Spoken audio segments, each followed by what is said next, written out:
విజయవాడలో వరదల తర్వాత ఏపీ పరిస్థితి మారిపోయింది. ఇన్వెస్ట్మెంట్ పెట్టే వాళ్లకు భయం పట్టుకుంది. అందుకే ఇప్పుడు రియల్ ఎస్టేట్ అమరావతిని వదిలి హైదరాబాద్, బెంగళూరు వైపు చూస్తుంది. ఈ మాటలన్నది ఎవరో కాదు, స్వయాన తెలంగాణ మంత్రి పొంగులేటి శ్రీనివాసరెడ్డి. ఇంతకీ శ్రీనివాసరెడ్డి వ్యాఖ్యల వెనక మర్మమేంటి?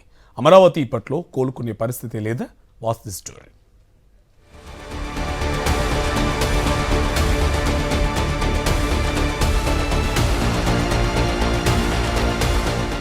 కూటమి ప్రభుత్వం అధికారంలోకి వచ్చిన తర్వాత ఆంధ్రప్రదేశ్కి పెట్టుబడుల వరద వస్తుందని, ప్రపంచం మొత్తం ఆంధ్రప్రదేశ్ వైపు చూస్తుందని, అమరావతిలో అభివృద్ధి పరుగులు పెడుతుందని, పెట్టుబడిదారులు ఆంధ్రప్రదేశ్ వైపు అడుగులు వేస్తున్నారని, అమరావతిలో రియల్ ఎస్టేట్ పుంతలు తొక్కుతుందని ఎల్లో మీడియాలో కథనాలు, పచ్చ పార్టీ నేతల ఊకదప్పుడు ఉపన్యాసాలు చూశాం. అయితే తాజాగా తెలంగాణ మంత్రి పొంగులేటి చేసిన వ్యాఖ్యలు ఏపీలో పరిస్థితికి అద్దం పడుతున్నాయి.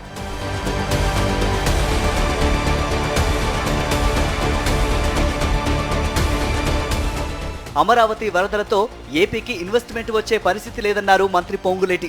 అమరావతి వరదలతో ఇన్వెస్ట్మెంట్ పెట్టే వాళ్లకు భయం పట్టుకుందని చెప్పారు.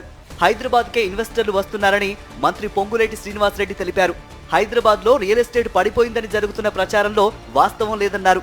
రియల్ ఎస్టేట్ పడిపోలేదని మంత్రి స్పష్టం చేశారు. ఏపీలో టీడీపీ కూటమి అధికారంలోకి రాగానే పెట్టుబడులన్నీ అక్కడికి తరలిపోతాయని తప్పుడు ప్రచారం చేశారని గుర్తు చేశారు. హైదరాబాద్, బెంగళూరుకు ఇన్వెస్టర్లు వస్తున్నారని మరోసారి స్పష్టం చేశారు. చంద్రబాబు అధికారంలోకి వచ్చిన తర్వాత ఏపీ రూపురేఖలు మొత్తం మారిపోతాయని, రియల్ ఎస్టేట్ కొత్త పుంతలు తొక్కుతుందని పెద్ద ఎత్తునే ప్రచారం జరిగింది. అయితే సెప్టెంబర్ 1వ తేదీ వచ్చిన వరదలు ఆంధ్రప్రదేశ్ని అతలాకుతలం చేశాయి. కృష్ణానది పరివాహక ప్రాంతం అంతా కూడా ముంపుకు గురైంది. బుడమేరు వరద ఉధృతికి విజయవాడ విలవిలలాడింది. ప్రపంచ రాజధానిగా నిర్మిస్తామని చెప్పిన అమరావతి కూడా వరద ముంపుకు గురైంది. వరదల తర్వాత ఏపీకి పెట్టుబడులు రావడం గగనంగా మారింది. రియల్ ఎస్టేట్ కుదేలైంది. వరద ముంపు ప్రాంతాల్లో పెట్టుబడులు పెట్టడానికి ఎవరూ ఆసక్తి చూపడం లేదు.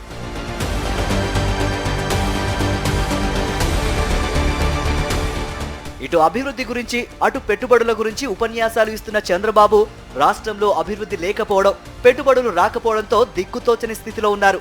అందుకే డైవర్షన్ పాలిటిక్స్ కు తెరలేపుతున్నాడని ప్రజలు చర్చించుకుంటున్నారు.